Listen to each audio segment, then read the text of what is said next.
The first is called Atri, which means something like guidance to the primordial state. Being a symbol of Shunyata, the primordial state. And this comes from a Lama, Meldern Gongtse Rinpoche. Rinpoche means the great hermit. Gongtse, his name. Meo was his family, and Dern means a teacher from the Meo family. And he largely extracted this from the Drotchu core, that is the cycle of tantras connected with the wrathful deities, and the Gyerpung core. Those are also the wrathful deities. And supplemented with his own Gongte, or mind treasure. And originally he wrote this out in 80 sessions of practice. This was later, fortunately and helpfully, reduced to 15 by Drüchen Zhang-zhung, who lived in the 13th century and was an abbot of Menri. And his part of that text, the Atri Tunsam Chonga, has been translated into English by Per Kaverna and published by the Tibetan Library, or what was it, Archives, and one in Dharmsala. The second tradition is known as Dzogchen, and this is based on the Dzogchen Yangtze Longchen, which comes to us from Nyakchen Lishu Takring, who I mentioned before. He and Drenpa Namka were living then in the 8th century in central Tibet, the time when the persecution began. However, the termas for this were discovered in the 11th century at the Kumting temple by Sherdun Ngodrpa, that is a teacher from Shur. And these were discovered inside a statue of Vajrayana Buddha.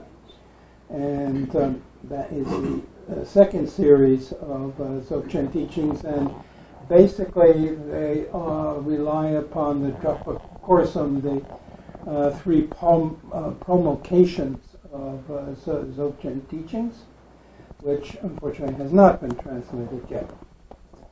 The third system is the Yetri Tassel, and this also comes from the 11th century with Lungchen Flanyen.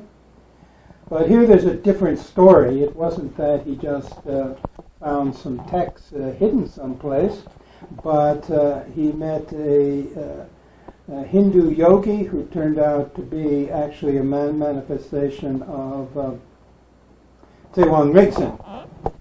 Now, the traditional Bönpo story is that Drenpa Namka, in his previous incarnation as Drenpa Namka, was a prince of Zhang-zhung, living in Chunglung Ngokar. Chunglung is this Garuda Valley to the west of Mount Kailas. It's filled with ruins, and a whole cave city, ruins of a cave city is there. There are several people from the west have visited there, including Namkha Norbu Rinpoche. And on top of the cliff, there are the ruins of the Ngokar, the silver castle, and he is said to have been living there.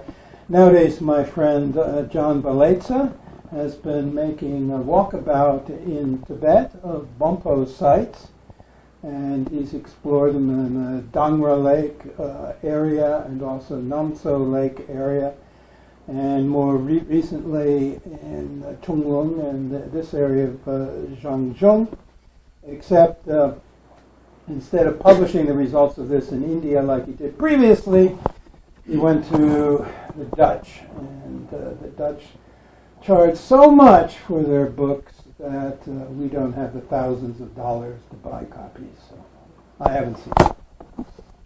Maybe you can find it in the Cal Library under John Baletsa. Anyway, Then there's this interesting story that Prince Gyerpung Nangzher married an Indian princess, very beautiful, of Burma. And she came up to live with him there, but after she gave birth to 2 sons, but after a while she became dissatisfied living in this cold, primitive country, or at least she felt it was that way. So she said, okay, I'm going back to India where it's warm and pleasant and civilized, and I'm taking the kids with me. And he said, no, please, can't do that. We need an heir to the throne and all this kind of thing. So she said, okay, we'll split the family. You can keep the older son, I'll take the younger one. But she warned her older son, Tibet is a horrible place. You don't want to grow old here. So do this long life practice, and you'll be able to survive. And he did, and hence his name became Tsewang Ritsen. And it is said that he lived for centuries and centuries in a single body. But she went off with the younger son, and she crossed over from Zhang-zhung into Haryana, which probably was in something like eastern Afghanistan, and she saw this big lake there. And across on the other side of the lake, there was a big party of a big group of Dakinis, and they were going to have a Ganachakra, or a Tantric party. And she was always ready to party, so she took her small son and set him down on a lotus flower in the lake, and she went over to party with the Dakinis, who had a very large supply of alcohol. So this party went on for all hours of the night, and when she came back from the party, she couldn't find her son because the lotus at night, it closes up like this, and so he disappeared, and she didn't know where it was, so she went off to India. Well,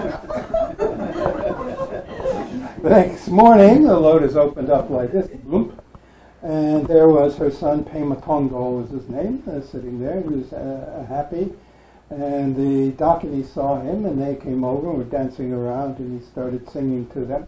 In the meantime, the king of Haryana and his prime minister came walking along the shore of the lake, and this king, he wasn't able to have any sons for whatever reason. But then they saw this light and heard this singing, and they came over, and he saw this miraculous child with all these different auspicious signs, the 32 marks and 80 minor characteristics, and recognized him as being a Nirmanakaya, and invited him to come to the capital and be the heir to the throne. And so the kid said, okay, I'll do that. And took him back there, and because he found them sitting in this lake on a lotus flower, he gave them the name of Padmasambhava, or born in the lotus. So this shows the connection then between the Bönpo teachings and the Nyingma teachings. Anyway, his older brother Tsewang Ritsen continued, and so in the 11th century he appeared in the Himalayas looking like a Hindu yogi, and Lungdern, this Bönpo Lama, who was out looking around for teachings, met him, and after a great deal of trouble was able to get teachings from him. And this is recorded in the Yetri Tassel series of texts. And then preserved otherwise in central Tibet is the Namka Trulsur, which is the commentary written by Gyerpung Nangzher on this system of Dzogchen practice. Now, these three are considered to be termas, whereas the Zhang-zhung Nyän-gyüd, which means the oral tradition from Zhang-zhung, is a Nyän-gyüd. It had never been a terma, that is, it wasn't concealed and then rediscovered later. And so then it's what the Nyingma called continuous lineage of transmission. So where does this transmission of Dzogchen teachings come from?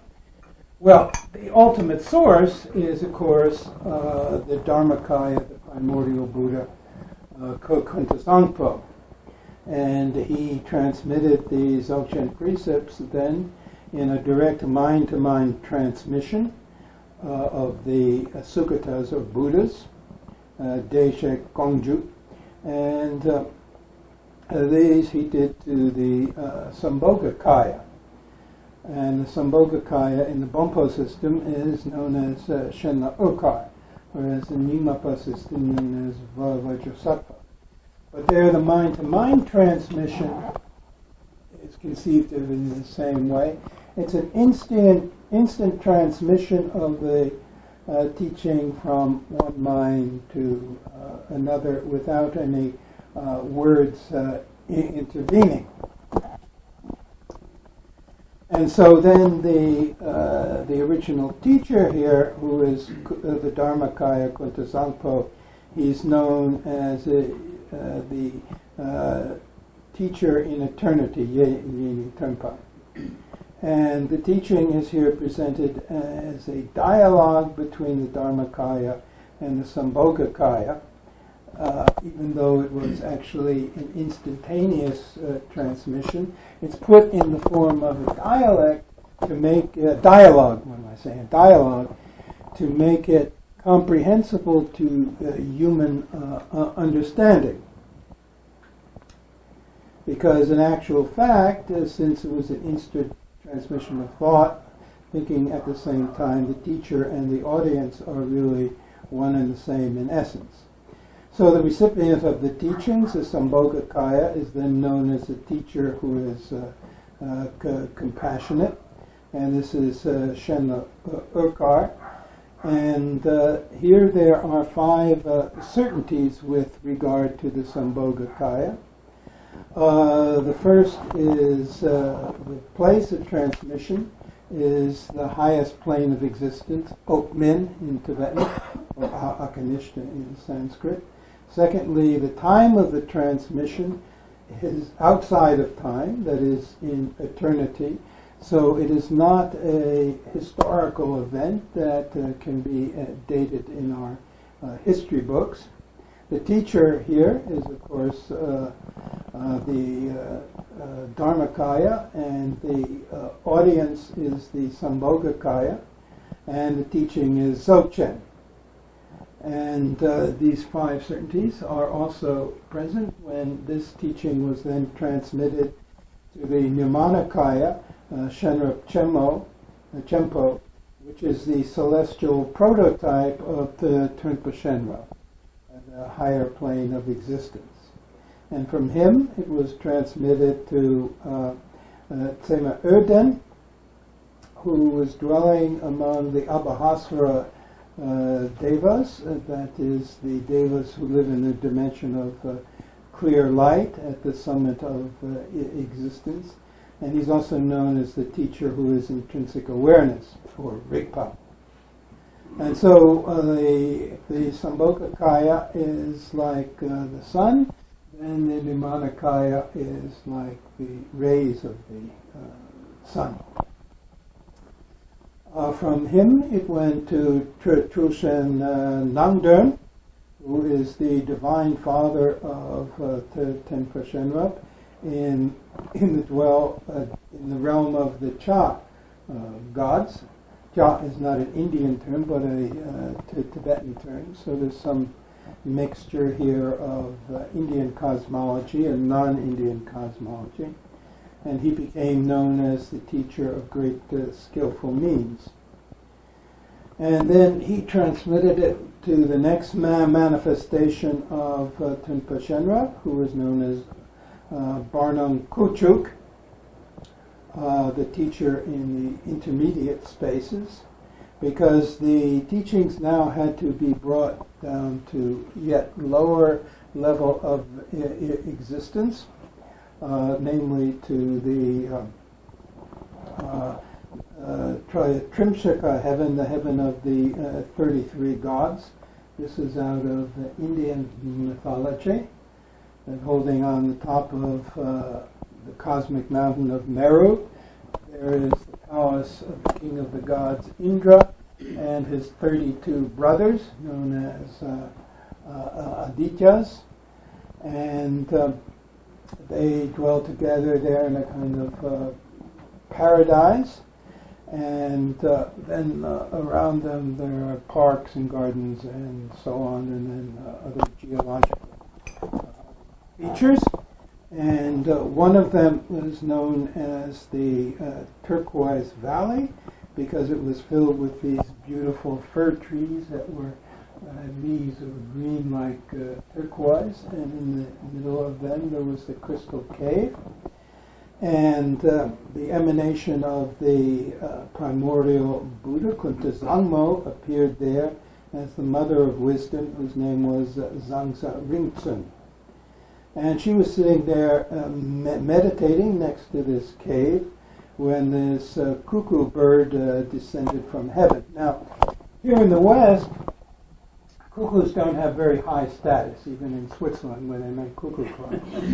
But among Tibetans, cuckoos have very high status. Because number one, they have this beautiful blue color, which is like the sky. And we all know the sky is sacred to the Bönpos. And secondly, they're the heralds of spring. When spring season is coming in Tibet, you hear the cry of cuckoo, cuckoo. So, in this form of the cuckoo bird, it descended onto her shoulder. And lo and behold, to her great embarrassment, she found herself pregnant. But in those days, immaculate conceptions were not unusual, despite Christian propaganda. So, she then dwelt in the crystal cave. She gave birth to a son. It was a bit unusual looking, as he was kind of colorful, a bit green, and had a tuft of hair in there. So she gave him the name Chimitzukpuk. He who has an immortal tuft of hair. And in this form, he then revealed the practices of the Tantras, Agamas, and Upadeshas. So that includes Tantras and Dzogchen. And then, I mentioned before, there was this prince in Tajik named Sangwadupa, and he did meditation practices and was able to ascend to the top of Mount Meru, here to the Trimshika, the heaven of the 33 gods. And so he then received the transmission of these teachings from Chimitzukpuk, and he returned to earth where he subdued various gods and demons and so on. And he had three principal disciples who belonged to three different races inhabiting the earth. The Devas lived above, the Nagas lived below, and the humans lived on the surface of the earth. So he transmitted the teachings first to the leader of the Devas, Laban Yangsudakpa, and then the Dzogchen teachings he transmitted to the leader of the Nagas, Luban Banam, and finally to another prince of Tajik, who was a human being. He transmitted these teachings to Mibun Zangpo. And then this passed down through a line of 24 masters, and there's some there in my history book, but also in the one that Dima Ermakov did. I think it's out there in color with illustrations. And each of these 24 masters, they practiced Dzogchen, and at the end of their life, they then manifested the rainbow body of light. So then we have three types of transmission here, particularly relating to Dzogchen. The first is the direct mind-to-mind transmission, or gongju, which is without any words, direct telepathic communication outside of time. The second is the symbolic transmission, daju, where just a few words are said, but then the meaning is communicated through various symbols and gestures.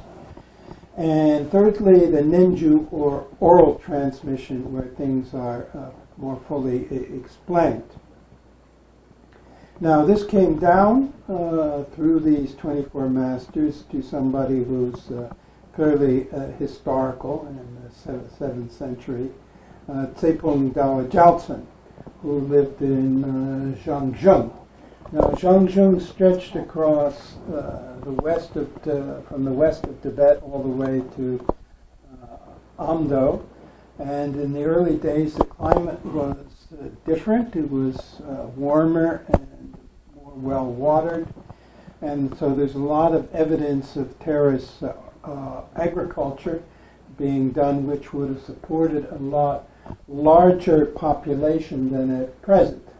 And this includes, particularly in the Mount Kailas area, you see these terraces along the Sutlej River going through the Garuda Valley and so on. Whereas now everything is very dry, and there are still nomad clans there with their yaks and goats and sheep and this kind of thing. And the clan names are very ancient, like Tsepong and Ranglung and so on, but nowadays all these nomads have been converted to Kagyu Buddhism, and they don't know anything about their old Bönpo heritage. The caves that were used by the Bönpo masters who meditated in them, you can still see mysterious lights in them on certain occasions.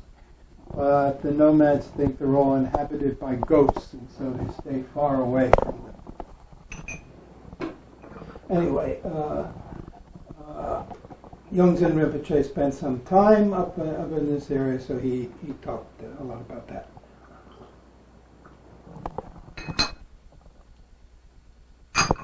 Now, Gyalshen Gyalshen appeared then in the 7th century, and he had a student named Tapihritsa, who was very important for us because the transmission comes to us through him. Up until him, nothing had been written down. It was all Nyän-gyüd, literally oral transmission, nothing written.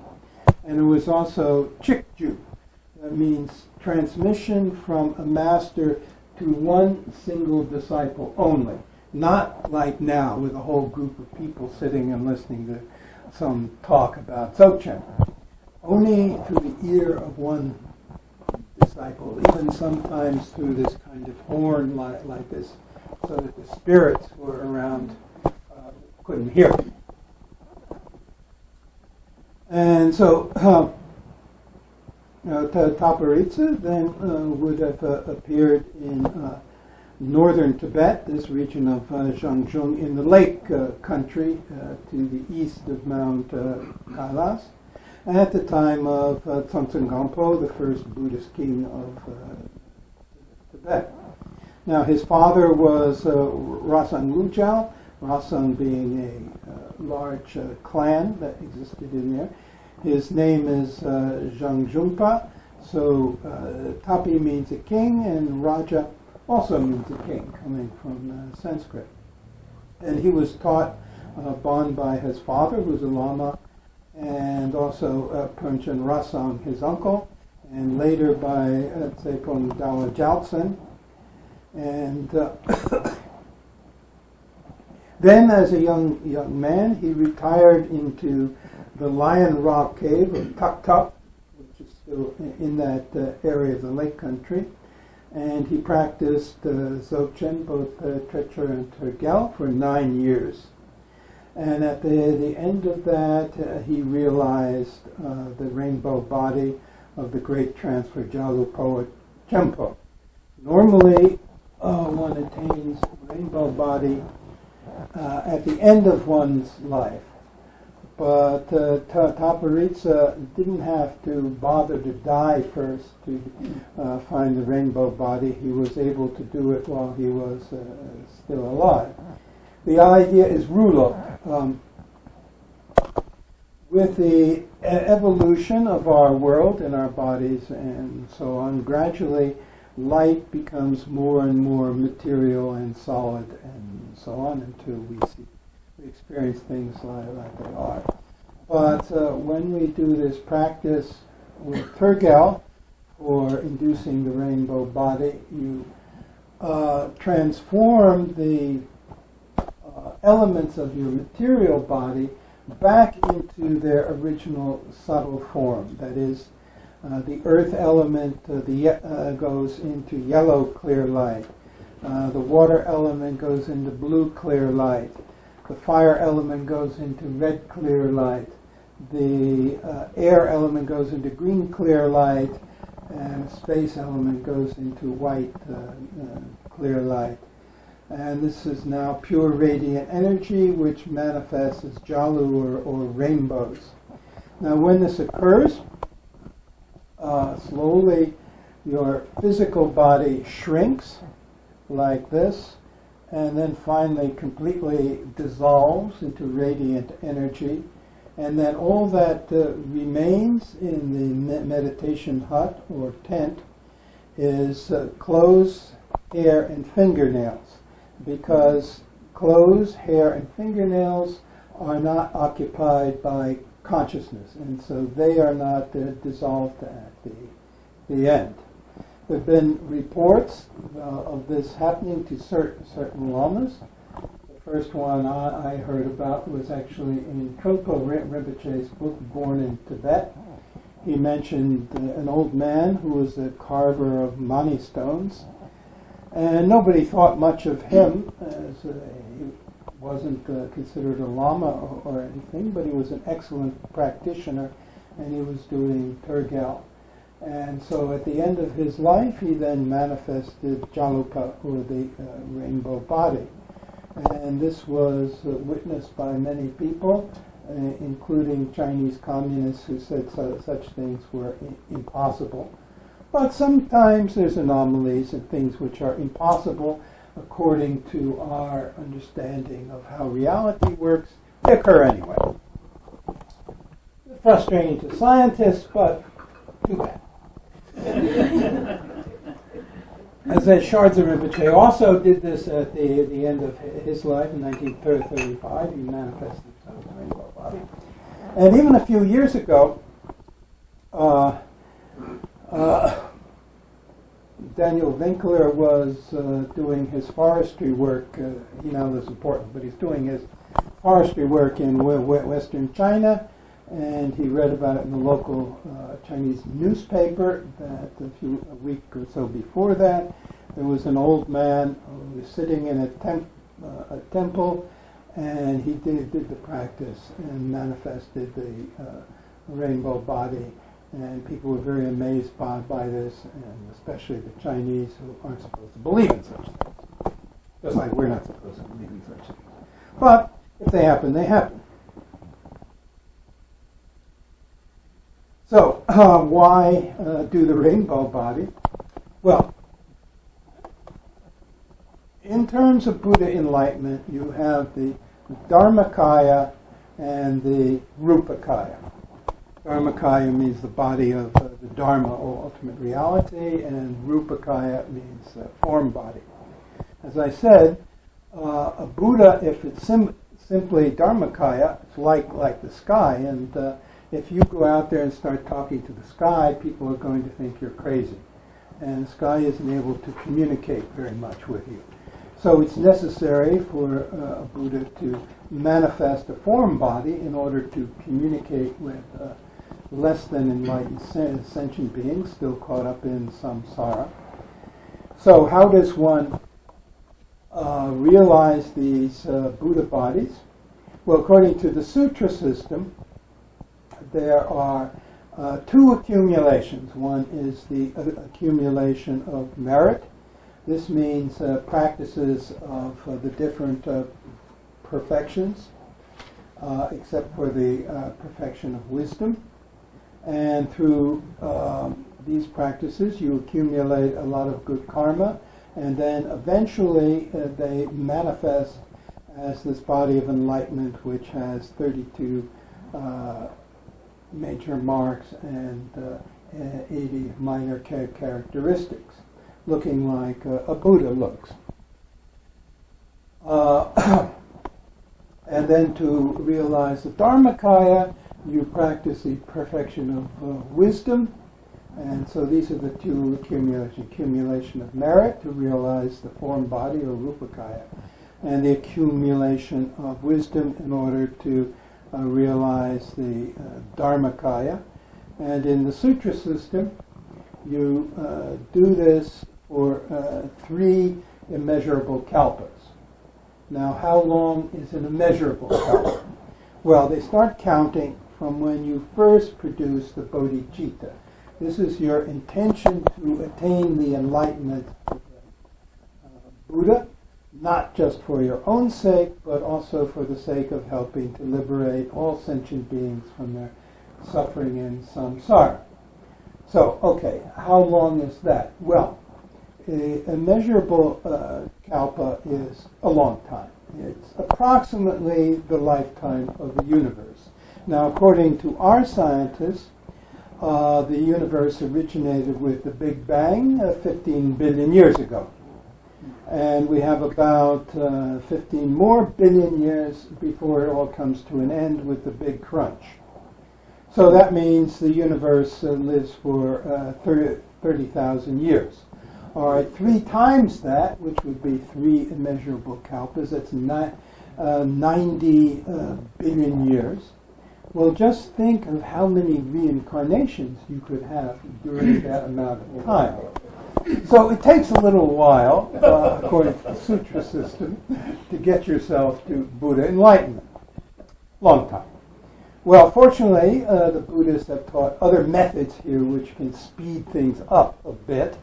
And I mentioned that the sutra system is the Hetu Yana. It's the vehicle of the causes for enlightenment. You're focusing on the cause of enlightenment, which is initially the practice of the bodhicitta. That's the base or foundation, the intention to attain enlightenment. But then you have to practice over 90 billion years the 6 or 10 perfections in order to finally get to the top of the end of the story and become a Buddha. But with the Tantras, this representing the Palayana, the methods of the result, and it's called that because you take the result, which is Buddha enlightenment, and you transform that into the object of your practice. In other words, you do the sadhana meditation, visualizing yourself as an enlightened being. This stimulates and accelerates then your spiritual evolution. So instead of taking 90 billion years, it will then only take 21 lifetimes with Kriya Tantra, 7 lifetimes with Charya Tantra, 3 lifetimes with Yoga Tantra or Higher Tantra, and even possibly 1 lifetime if you're really good at Dzogchen, like Tapihritsa was.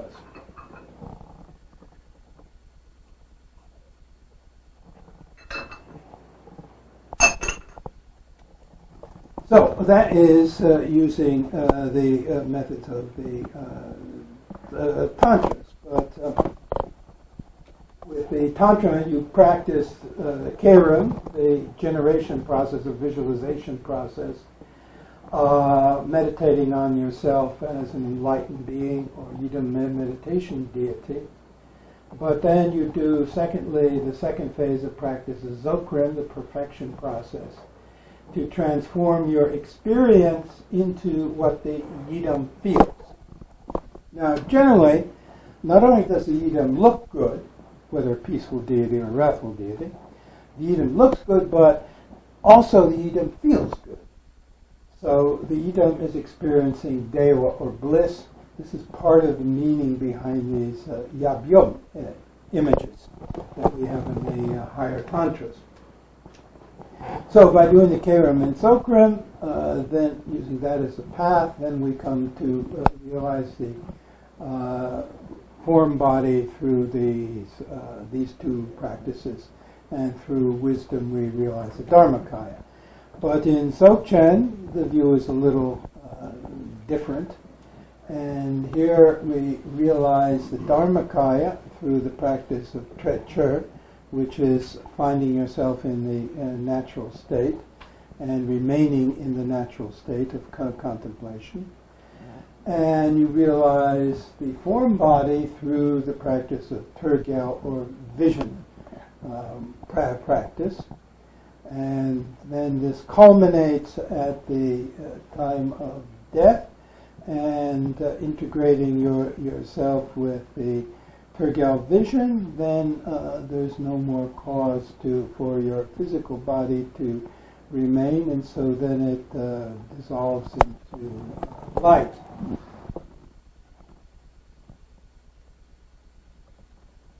Now, during his lifetime, Tapihritsa didn't have any disciples, but having realized the rainbow body, this meant he could remanifest at any time in any form he might wish. It's not that he was experiencing wishes and desires, because having attained enlightenment, he had it all. He didn't need anything more. But there were those who had karmic connections with him, and they definitely had needs. And so he spontaneously then manifested as a young boy. And now this is in the next century, the 8th century, and the time of the great Tibetan Buddhist king, Tibetan Bon Dzogchen. And so he appeared as this young orphan boy, and the land just north of the Darok Lake in northern Tibet. And he went to the tent of this nomad chief there, who had his own people, but large herds of yaks and sheep and goats and things like this. And he asked for a job. And so then the nomad chief said, okay, you can be my yak herder. You take them up into the hills in the daytime, keep an eye on them, don't let them wander off, bring them back again before evening. And also you can make yourself a bit useful by collecting some firewood, sticks, and so on. So he did this. In the meantime, there was a yogi, Gyerpung Nangzher Lödpo, who was practicing meditation in this Deerhead cave next to the Darok Lake. And formerly he had been employed by Ligmicha, the last king of Zhang-zhung, to be his purohita, or priest, doing different religious ceremonies for him. And he was an expert Tantrika. He specialized in the practice of Zhang-zhung Merit. Now, Zhang-zhung Merit is a special form of the old Bönpo deity Gyerpung. Gyerpung is the god of Mount Kailas associated with him. And in the Zhang-zhung language, his name means he who subdues demons. And there's various legends about him, which if I can publish my next book, you can read about that in there when we get it out. And he appeared, was associated with volcanoes. He appeared on this mountaintop when the demons were causing a great deal of trouble in prehistoric times. And so he took these lava balls and threw them into the sea and terrified the demons, so they stopped doing their negative activities and so on. Well, he manifested himself in a particular form of Merit, which means fire mountain or volcano in Tibet. And there he's wearing golden armor. And he has his two consorts or girlfriends with him, and then the rest of an entourage and his retinue. And Gyerpung was an expert in this practice, and also with the magical technique of so, or magical missiles. And he was able to send these missiles of great distances and destroy evildoers and so on. So he was a practitioner of Merit. But mainly he was practicing Tantric. Well, anyway, Tapihritsa, in the guise of this small boy, showed up there, carrying a load of firewood, and dropped it and looked at the yogi, and the yogi looked at him and got a little irritated. What was this boy staring at me for? So he asked him a series of questions, like, who are you, and so on. And the boy replied to this in very ironic tones, which irritated Gyerpung very, very much. And he said, okay, you're a wise kid. You think you're smart. Tomorrow we will go to the castle of the king. Ligmacha at that time was staying at the Dzongkar, which was his castle on the south shore of the Darok Lake nearby, which is the next lake over from Dangmar Lake, rather, the next lake over from Darok. And, Darok Lake is the one in the picture here. And this was the island where later Gyerpung lived, when he had the vision of Tapihritsa. Well, anyway, then the boy replied saying it's stupid to have all these debates and so on. It's only the experience we get from meditation and so on. And so Gyerpung suddenly realized that this small boy was more than just a small boy. He was a Nirmanakaya manifestation of an enlightened being. And so then he prostrated to him and asked for teachings. In the meantime, the nomad chief had showed up and was looking for the small boy who was supposed to watch his yaks who had wandered off. And Gyerpung told him, no, this is a Nirmanakaya. So then the small boy disappeared, and he reappeared in the usual form, you see, of Tapihritsa, as this nude yogi sitting in the middle of a kigle, or a rainbow sphere of light. And then he gave his first discourses to Gyerpung and the nomad chief, concerned with the view of Dzogchen. And these texts have been preserved, and the first one was Tawa Chicha Manak, the upadesha on the general view of Dzogchen.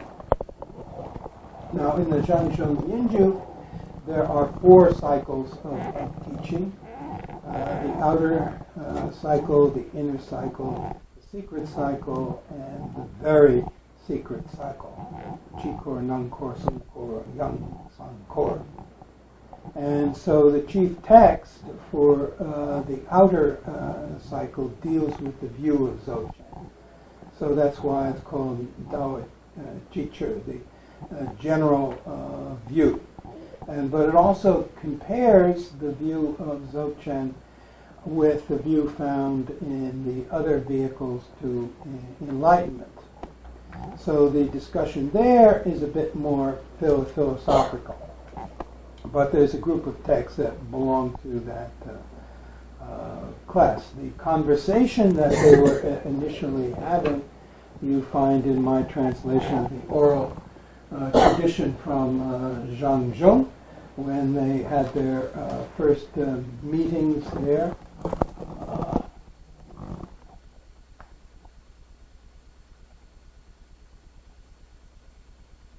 After the section of the history, the prophetic sayings of Tapihritsa. Also has a picture of the Showa Gong, the cave with the face of a deer, where Gyerpung was meditating. And there's an image there of the Tapihritsa these days. These were taken by John Baletsa. He was doing his walkabout up there. Well, this was their first meeting. Then Tapihritsa dissolved into space and disappeared, and Gyerpung then began practicing Dzogchen. And some years later, he moved to this island in the middle of the Darok Lake, which is still there. And again, Tapihritsa appeared to him. So then we get the transmission of the next teachings that deal primarily with the practice of meditation. And this is embodied in the text of the Gongmadruk, the 6 lamps. 6 lamps are explaining about the process of Turgal when you're doing that meditation.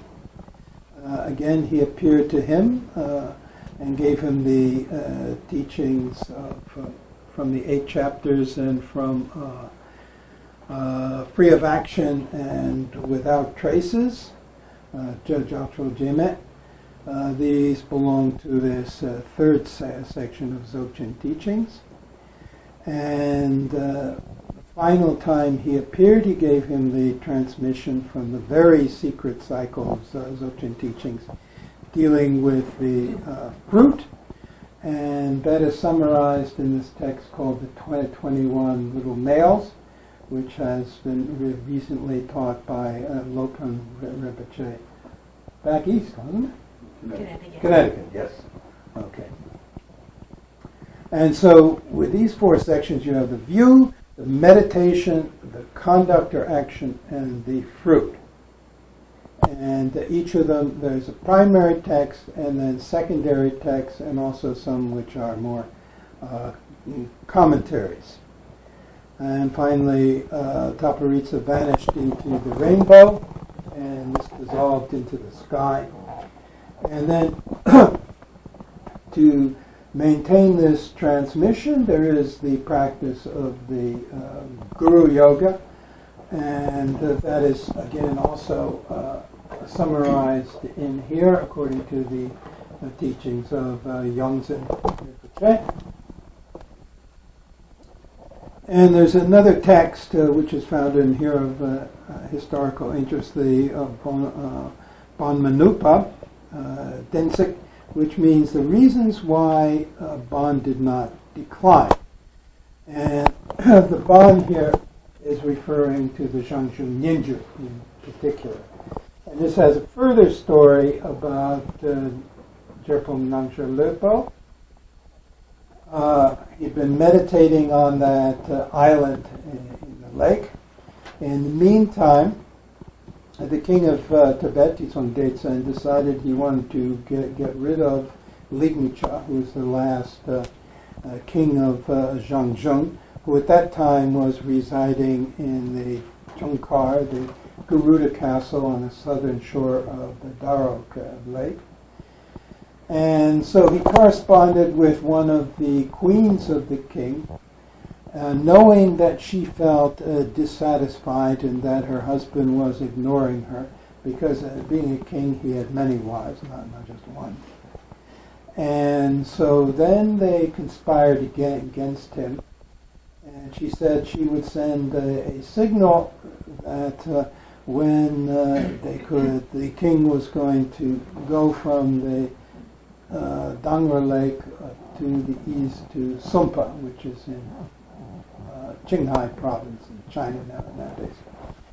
And she would send a sign that this was happening, and then the soldiers of the king could ambush Ligngcha.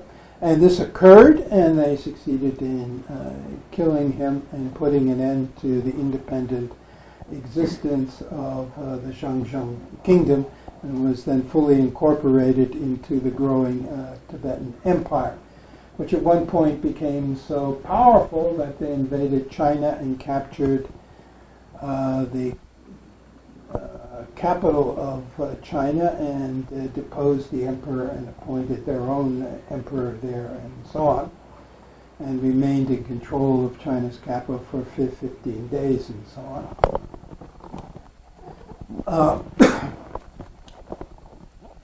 So one of the other queens of Ligngcha, Chungsa Tojama, she went and found Gyerpung living on this island, and she offered him a lot of gold and take vengeance upon the king of Tibet and do him in.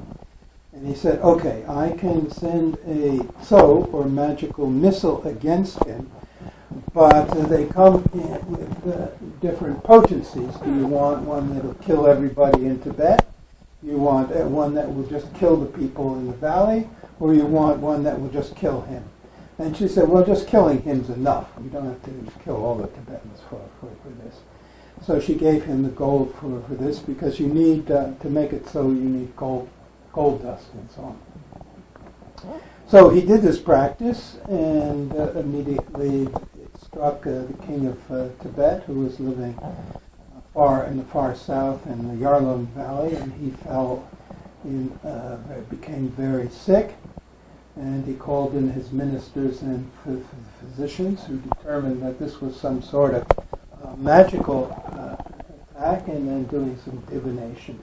They discovered that the source of this was this yogi Gyerpung, and so the king then sent a delegation of his ministers with a lot of gold up to the Darok Lake to find Gyerpung and beg him to stop this magical attack. Well, when they got there, the ministers met some nomads who were on the shore of the lake, and they said, well, where can we find this yogi? And they said, well, he lives on the island there, but he's very difficult to find because he's a shapeshifter and you don't know what he could look like. Well, anyway, they had to skin some yaks and so on and make some boats using the skin to cover the wooden frame and paddle across to the lake, and they get there and they found the tent. But in the tent, there wasn't any meditating yogi, there was just this antelope horn.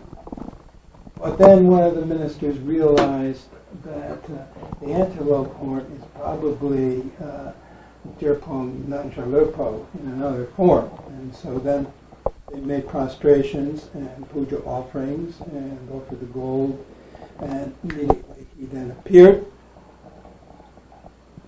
And after some discussion, he said, all right, I will relieve the symptoms of the king and withdraw the magical missile. But I require him to do three things.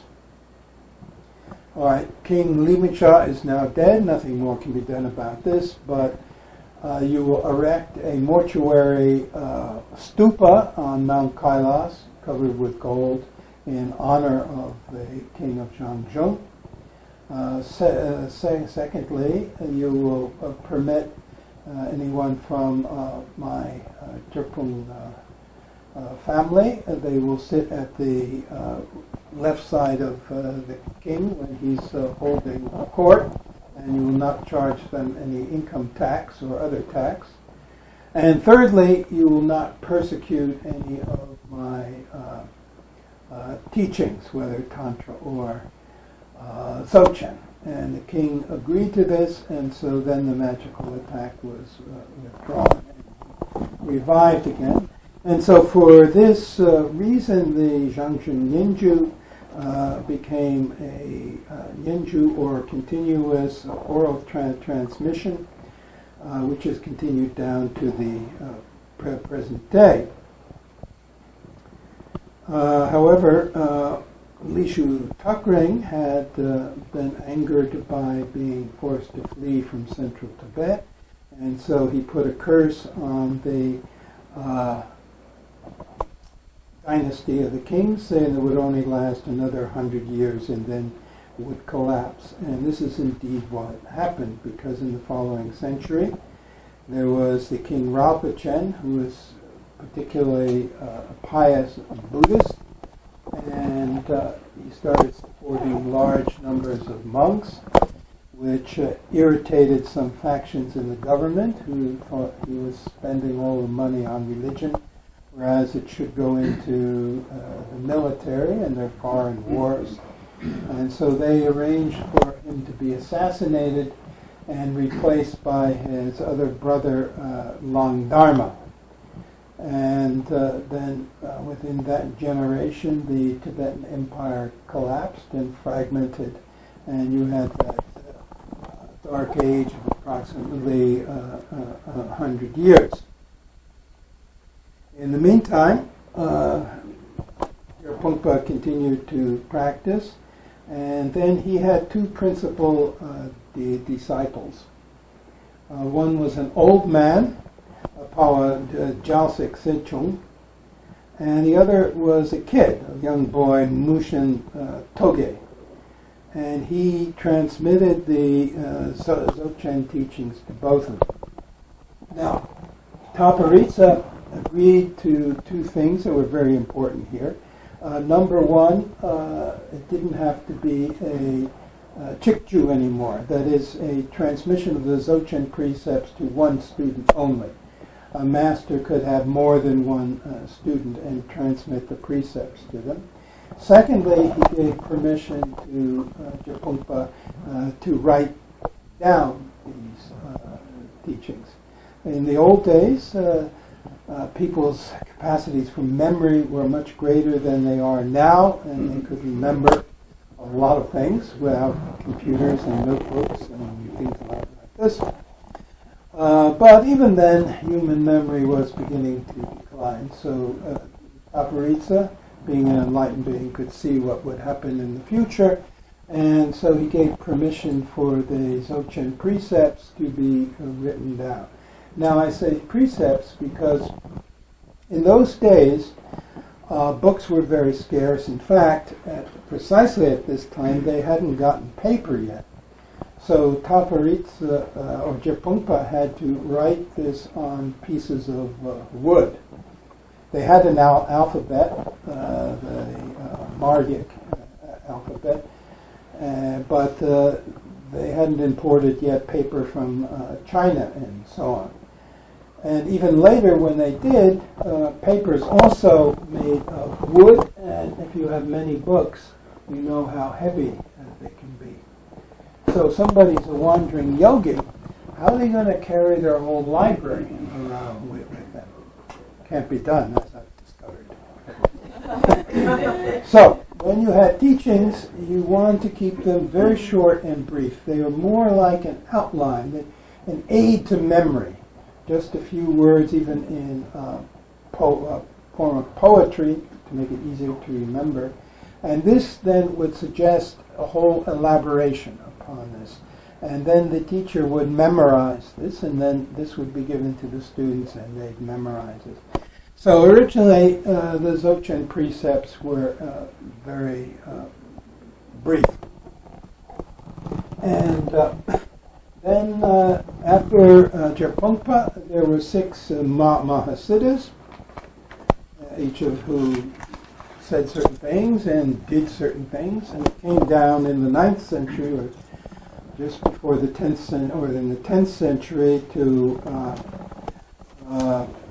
Kuntu Zangpo.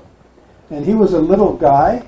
He dressed all in blue robes, and he had a bag with a lot of sticks in it in which the teachings were written and so on.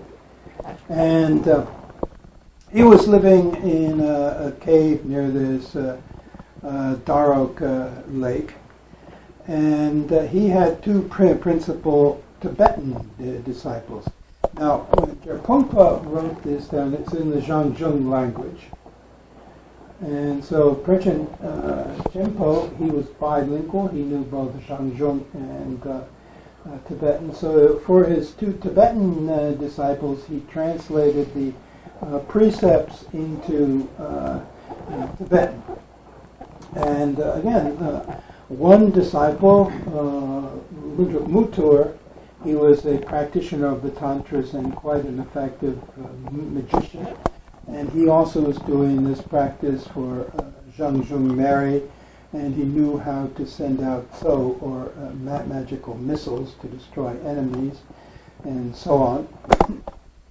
And in fact, that technology was lost because of him, because he didn't practice Dzogchen so much.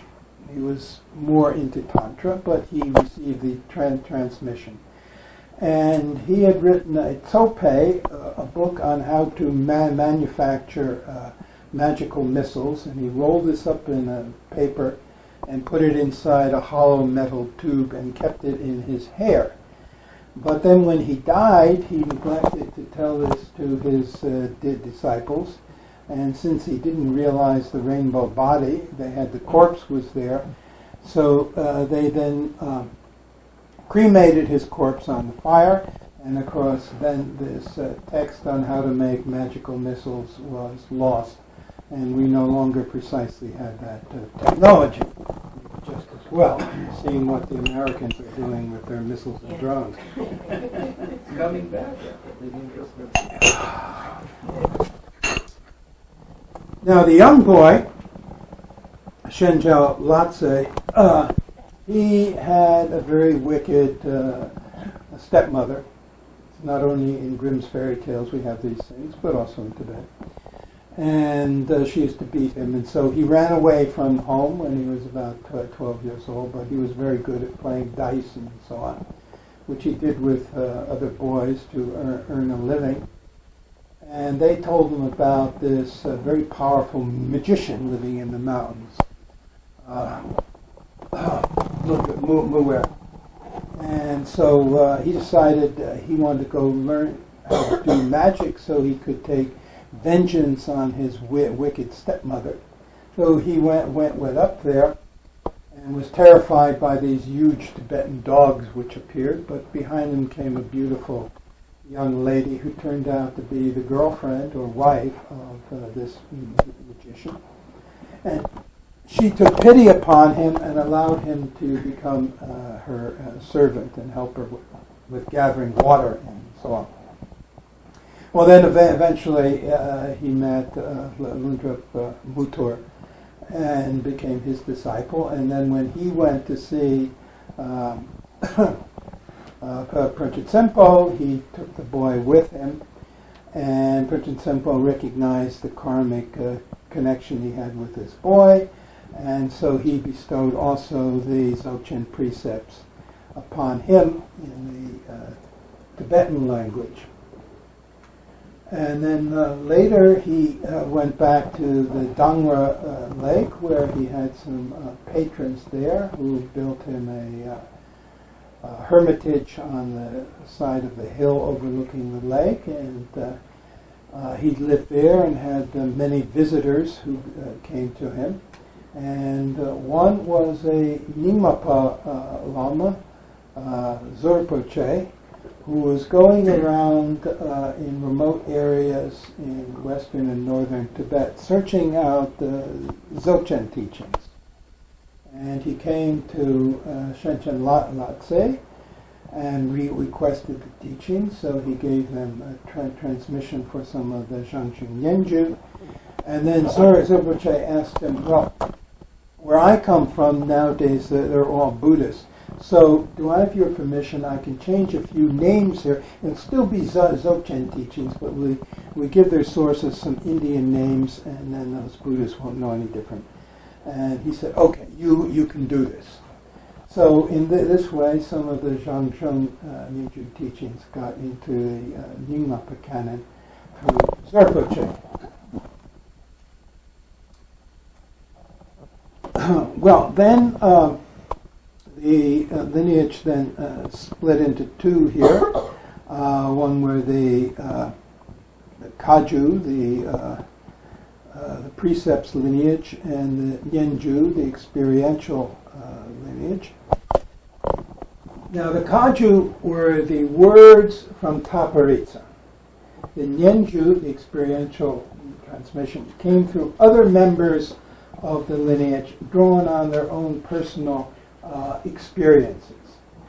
And both of them were passed down together, but now they separated because Prajit Tsempo, after he had these two disciples, he went off to Gugeng with Western Tibet and had a disciple there and gave him the other series of teachings.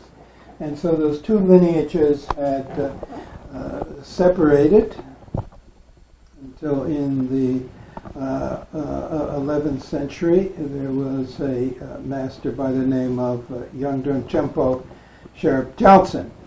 Now he belonged to the Yangao clan, which existed in those days, and still does, in Dolpo, but originally came from Kathmandu, it being a Newar name, Yangao.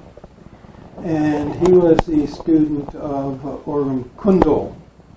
And Orgum Kundul advised him to bring these two lineages back together.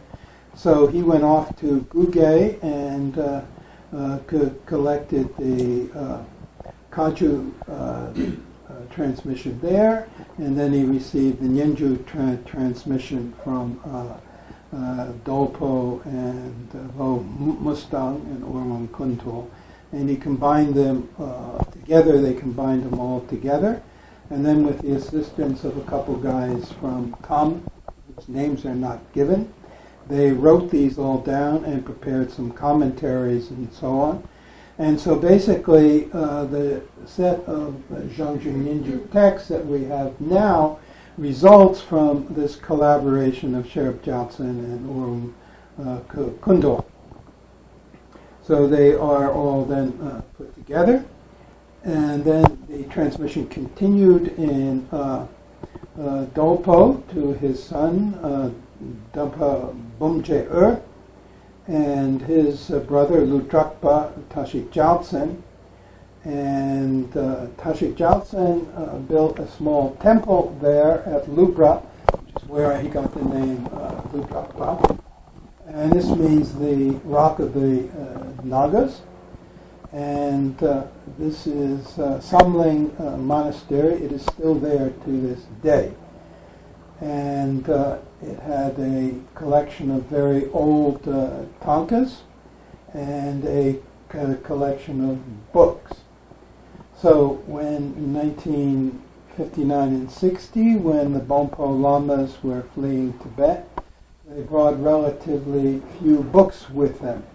As I said, Lopon Tenzing Namdak only had 2 books with him. One was the block print of the Zhang-zhung Nyän-gyüd, which had been done at the Menri Monastery, and a handwritten text of the Maju, the Mother Tantra. I said the block print was then republished in New Delhi, and which was fortunate because it was in a nice, clear print, and that was what I began translating many years ago.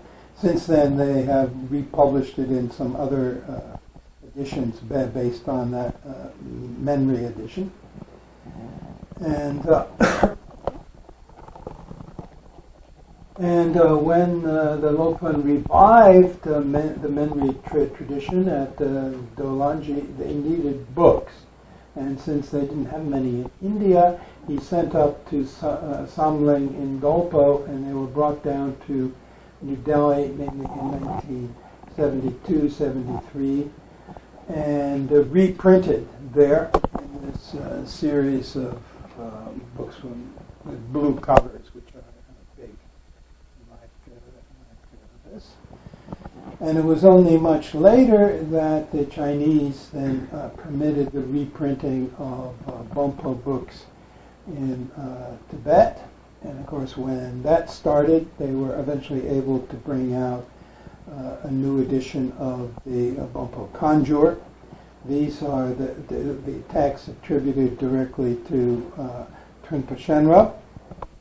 And there's 3 editions of them, the third being the best one because it responded to the corrections that Lopon Tenzing Namdak made to the second edition, but the catalog that was made in Oslo under Per Kaverna was for the second edition, so it doesn't always correspond to the third. Then the Japanese sponsored the making of a catalog of the Katen, which is the Bönpo version of the Tenjur. That is all the texts written by the leading masters of the tradition. And that had been assembled in China. In fact, it's still in the process. They're adding volumes to it as more texts are rediscovered and so on.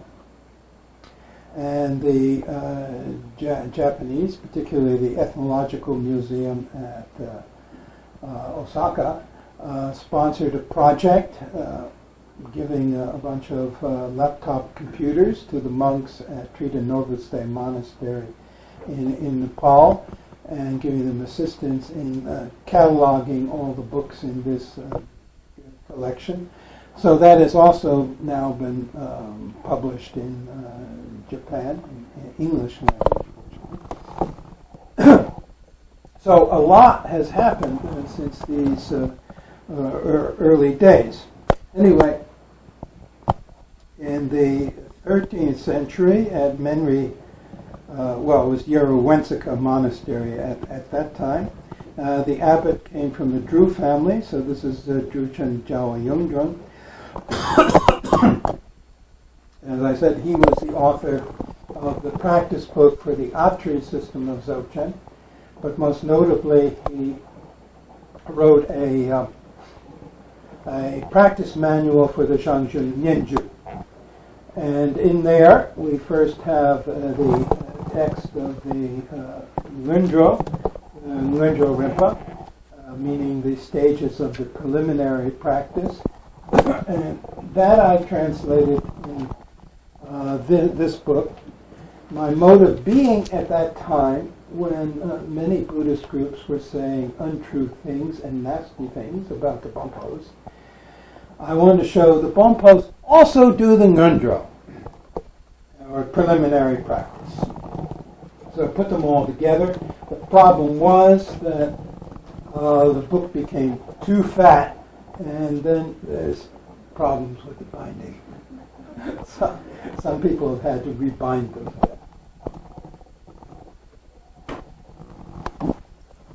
Okay, so you have the Ngöndro. Now, Ngöndro is actually a general word for preliminary practices. Every major system of meditation has a Ngöndro, but in here, this is the Ngöndro practice for the Zhang-zhung Nyän-gyüd, and there's 9 parts to that. If you're interested, you can read it in there, and there's probably other practice books that come out since then. Geshe Nyima Dapo also did a book on the Ngöndro, I saw, so English. This is followed by the principal practice, that's Ngoshi in Tibetan. And this is the instructions of the profound essential points, which is the principal practice. That begins with the practice of the fixation on the white Ah. This is a way of introducing you to Dzogchen practice. The practices found in the Ngöndro are not Dzogchen. They are out of the Sutra and Tantra systems, like taking refuge, producing the bodhicitta, acquiring merit, purifying obscurations, and so on, ending up with guru yoga. But the real practice begins here with fixation on the white Ah. This is a way of introducing you to what is mind and what is the nature of mind, Sem and Sem-nyi. And this is the same thing that is initially done in the sutra system, known as shine, or finding oneself in a calm state of mind. After practicing meditation for a time, then you have some idea of what is the mind and what is the thought process and so on. Then you go to the Lama, and he's able to give you Rikpa-ngotro, a direct introduction to the innate nature of mind. Well, then you need to go out and do some practice, because even if you have experience of the direct introduction and the nature of the mind, if that happens only once, then you go away, and then it's only a memory. It's not an experience anymore. And after a while, you might begin to doubt that memory, especially when you tell your friends and so on about having met the innate nature of mind, which is like seeing a UFO landing outside here, and they just laugh at you, you know. Well, if it's a UFO, if you have a friend there in charge of the gate, maybe he lets you in to take another look at the UFO, even turns on the light so you can get a good look at it. But you go back to your friends and they still don't believe you and laugh at you. And again, you have doubts. So you have to continue practicing of coming again and again into contemplation, into the natural state of the nature of mind, so that eventually you're familiar with it and you no longer have any doubts because you've experienced it again and again. And even if your friends still laugh at you, you know they're crazy, and you know what you know.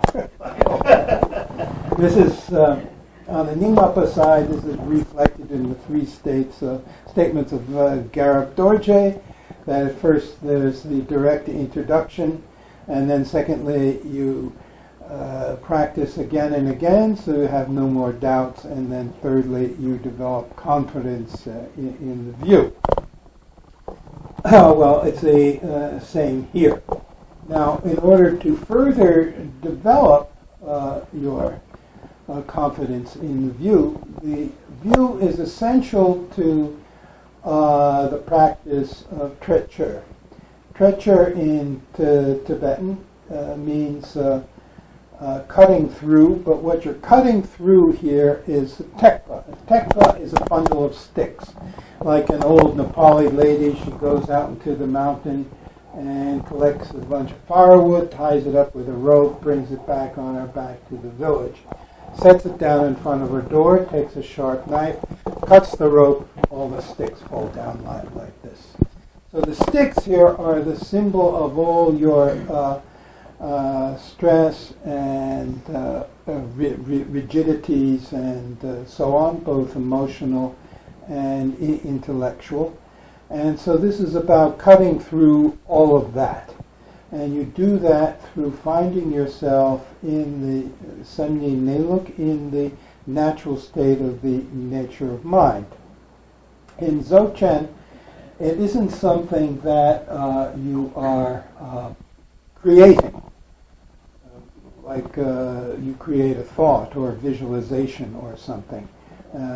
You're doing that in both Sutra and Tantra, but here, this is not the point. The point is to find yourself in the natural state, which is there all along. And so you don't have to create anything or like exercising a muscle to build it up and make it stronger and stronger. Rather, what you need to do is relax all your tensions and rigidities and find yourself in that state which has been there from the very beginning. This is the Neluk, this is the natural state. So Trekchur means that. It means finding yourself in that natural state. Once you become familiar with that, then it is possible to go on to the practice of Turgyal, which does mean sort of jumping over, leaping over like the top of the mountain. It's an instant transition between one point and another. Turgyal do, immediately. But this is a practice of vision, finding yourself in the state of Trekchur. You then have a support for vision practice, which can be total darkness, it can be the clear open sky, or it can be sunlight. So in this section of the Moshi here, or the principal practice, you begin with the dark retreat. That after having some experience of fixating on the white and a direct introduction and so on, then you go into a dark retreat. The traditional dark retreat is 49 days, like the Bardo experience. And there's a different purification practice done each week when you're in there. And that is, of course, involving visualization, and hence the mind is working. But after you do the purification practice, you then stop and just relax, and you just be here and now in total darkness. After a while, things begin to happen on their own without you doing anything. Things began to appear to you in total darkness. And the source of these visions that arise is not something external because you're in total darkness, but it arises from the nature of your own mind. And this teaches you that because you're sitting there in total darkness. It's also explained to you that your normal everyday vision is exactly also like that. That the way you see the world, your vision, your nangwa, is actually generated by and comes out of the nature of your own mind.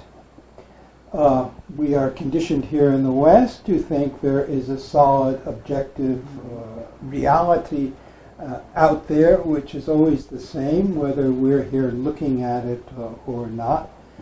But this is not true. We create this reality. It doesn't mean there's nothing there. There is. Especially on the street corner, the policeman is definitely there. And you do anything against the law, you will find out that he's there. But it doesn't mean he's ultimately real. This unreal policeman can still write you a ticket. And then you have to go to the unreal court to pay an unreal fine. Or go to an unreal jail. What to do? But nevertheless, the way we see this is conditioned by our mind. And we see it in terms of our impure karmic vision. Well, in the dark retreat, we discover that because all these impure karmic visions arise before us. They are in total darkness, and they're not arising from some external source of light. But continuing to practice purification, by way of finding yourself in treacher, or the nature of the mind, you gradually purify your impure karmic vision, and then pure visions can have the opportunity to arise. Whether this will happen to a particular individual during the course of a dark retreat is something else again. It depends on that individual. People can have all kinds of experiences in a dark retreat. But Zhang-zhung Nyän-gyüd also explains you don't have to do a 49-day dark retreat. At the very beginning, you can practice for a shorter period of time and get a feel for it and so on. Anyway, the dark retreat practice is then described in more detail in an appendix to this text called the Gyalshen Chapter, the practice manual from Gyalshen. And this is the Ursula Dunkor, the sevenfold cycle of the clear light, that gives the purification exercises which are done in the dark retreat. There's a different one for each week. And so when you're in there, then the Lama comes to you and then explains the purification practice you have to do for the next week. Of course, you're in total darkness, so there's a special at the special room, there's lighting panels and so on, so that food and so on can be put in without admitting any light into your dark retreat. Well, then there's a second practice of vision after that, which is described here, and that is the sky meditation. You look into the clear, open, empty sky, hopefully without clouds. In the morning, you look into the west. In the afternoon, you look into the east. And you enter into the natural state. And then the open, empty sky becomes the support for the arising of visions. At a later point, it's possible to take that into sunlight. Now, this is not looking directly at the sun, which would destroy your eyes, but looking below the rising sun, or off to the left or the right of the sun, into the rays of light which are being shed by the sun, and then those rays of light serve as a background or a support for the arising of the Turgal visions. Now, they're not Turgal visions unless you are first in the state of Trecher, or the natural state. If you're not in the natural state, then, as the Lopen says, it's no better than watching a bad TV show, and not as exciting usually. And then there are, this is followed by 4 auxiliary texts, the first dealing with the view, the second with meditation, the third with action or conduct, and the fourth with the fruit. And in the next room, you'll see there's a translation of the Jawa Chakri, and also of the text dealing with the dark retreat.